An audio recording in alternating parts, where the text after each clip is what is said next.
pendahuluan. Promosi pembelajaran sepanjang hayat di Jepang mengalami perkembangan sebagaimana digambarkan sebagai berikut.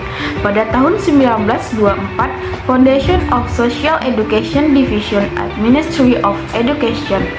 Yang kedua adalah pada tahun 1947, Enhancement of Basic Arts of Education. Tahun 1981, a report about lifelong learning from the Central Council from Education. Selanjutnya tahun 1991, Establishment of Central Council from Lifelong Learning. Dan pada tahun 2013, the Basic Plan of the Promotion of Education. Latar belakang UANG 2019 dalam tulisannya Japanese Social Education and Kominka Practice Focus on Resident Self-Learning in Community menyatakan bahwa pasal 2 Social Education Act mendefinisikan pendidikan sosial di Jepang meliputi bidang pembelajaran orang dewasa, pendidikan masyarakat, dan pendidikan anak-anak dan pemuda yang berlangsung di luar sekolah. Definisi ini menegaskan peran pendidikan orang dewasa dalam pendidikan sosial dan menjelaskan pengaturan dalam pendidikan non-sekolah anak dan remaja ke komunitas dan keluarga. Namun secara histori, pendidikan sosial dipahami sebagai semua pendidikan formal, non-formal, atau informal yang mendorong perkembangan sosial dan kemajuan masyarakat. Namun, secara historis, pendidikan sosial dipahami sebagai semua pendidikan formal, non-formal, atau informal yang mendorong perkembangan sosial dan kemajuan masyarakat. Penyelenggaraan pendidikan sosial meliputi kominka, perpustakaan, museum, pusat anak-anak dan remaja, pusat pendidikan wanita, pendidikan fisik dan sosial, fasilitas olahraga, dan lain-lain. Kominka menjadi fasilitas sentral untuk menyelenggarakan pendidikan sosial masyarakat yang barangkali dapat dianggap sebagai entitas Jepang yang unik. Sejak akhir 1970-an hingga akhir 1990, konsep internasional pendidikan dan pembelajaran sepanjang hayat diperkenalkan ke Jepang. Istilah ini pun menjadi digunakan daripada pendidikan sosial.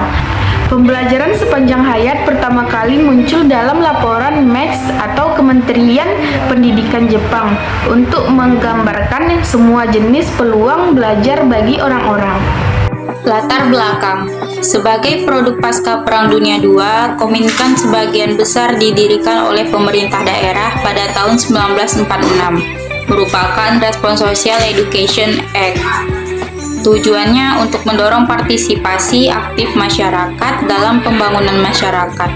Oleh karena itu, Kominkan pada awalnya adalah penyelenggara pendidikan sosial yang memungkinkan orang untuk membangun kehidupan baru setelah Perang Dunia II. Hal ini memiliki makna simbolis, yakni mengarahkan kembali kehidupan masyarakat secara keseluruhan di era baru. Disebutkan pula dalam Social Educate 121/241 Al-20 bahwa Kominkan harus berkontribusi pada aktualisasi pengembangan pencapaian diri penduduk, meningkatkan kesehatan, memperkaya kehidupan sehari-hari, dan meningkatkan kesejahteraan sosial melalui pendidikan mandiri. Tujuan mempromosikan pembelajaran seumur hidup melihat ke depan untuk munculnya 100 tahun kehidupan masyarakat meliputi 1. Mempromosikan pembelajaran tentang penanggulangan masalah sosial. 2. Mempromosikan pendidikan, meningkatkan kesetaraan gender berulang. 3. Mempromosikan pembelajaran seumur hidup orang lanjut usia. 4. Mempromosikan aktivitas olahraga yang sesuai dengan tahap kehidupan. 5. Mempromosikan aktivitas budaya dan artistik untuk seumur hidup. Dan 6. Mempersiapkan lingkungan untuk evaluasi hasil pembelajaran yang sesuai.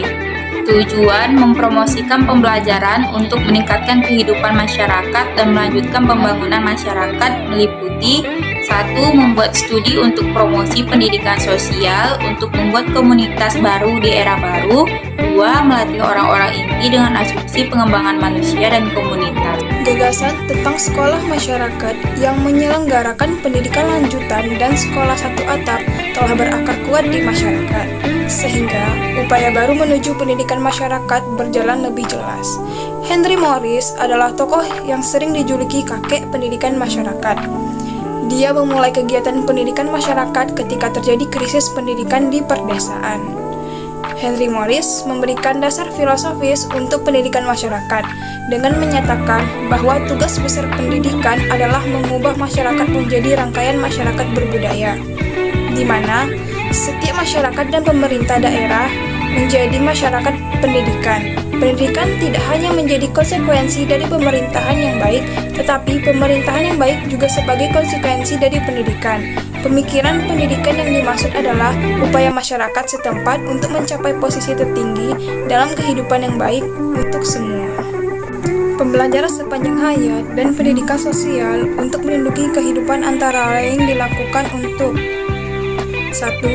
Meningkatkan peluang memperoleh pengetahuan dan pembelajaran yang diperlukan bersama untuk menyelesaikan masalah terkait pandemi COVID-19, bencana alam, dan lain-lain yang langsung terkoneksi melindungi kehidupan semua orang, dan memberikan kesempatan belajar yang diperlukan untuk beragam orang dalam rangka mewujudkan masyarakat yang inklusif di mana tidak ada lagi orang yang tertinggal.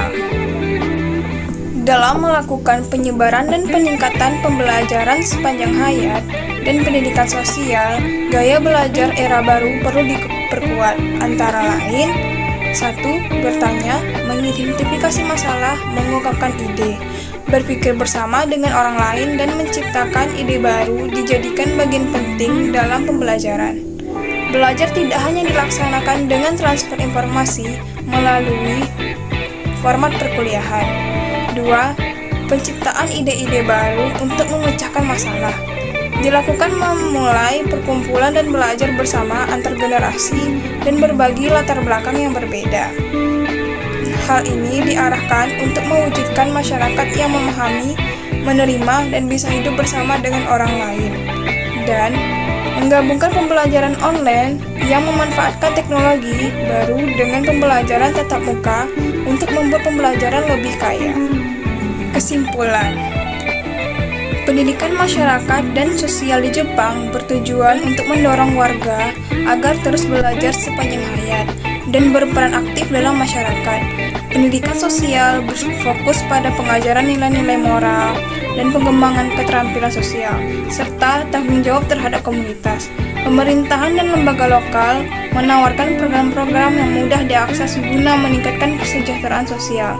Melalui partisipasi dalam kegiatan komunitas, warga diajak untuk bekerja sama dan saling peduli, membangun masyarakat yang lebih cerdas dan harmonis.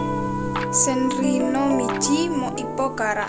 Perjalanan 1000 mil dimulai dengan langkah pertama.